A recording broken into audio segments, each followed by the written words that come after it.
আসসালামু আলাইকুম। আমি ডাক্তার মমিনুর রহমান। আজকের হেলথ টিপস প্রস্টেট কি, কেন সমস্যা হয়।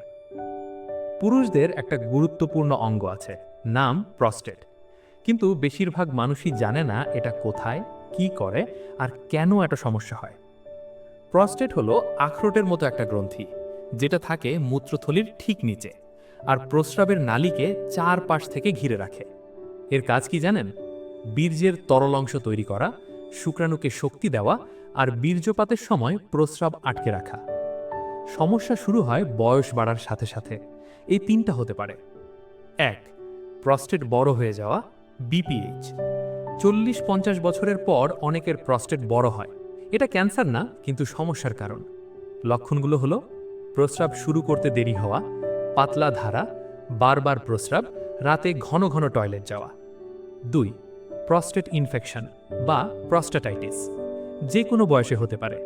লক্ষণ: প্রস্রাবে জ্বালা, তলপেটে বা অন্ডকোষের মাঝখানে ব্যথা, জ্বর, বীর্যপাতের সময় ব্যথা। ৩. প্রস্টেট ক্যান্সার, শুরুর দিকে অনেক সময় কোনো লক্ষণই থাকে না, পরে দেখা দিতে পারে প্রস্রাব বা বীর্যের রক্ত, হাড় বা কোমর ব্যথা। তাই ৫০ বছরের পর পিএসএ টেস্ট আর ডাক্তারের চেকআপ খুব জরুরি।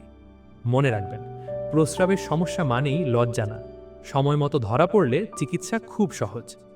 আপনার বা পরিবারের কারো যদি এমন সমস্যা থাকে, দেরি না করে ডাক্তারের কাছে যান। ভিডিওটা কাজে লাগলে শেয়ার করুন। প্রশ্ন থাকলে কমেন্ট করুন। এটি সাধারণ স্বাস্থ্য শিক্ষামূলক তথ্য। ব্যক্তিগত চিকিৎসার বিকল্প নয়, প্রয়োজনে চিকিৎসকের পরামর্শ নিন।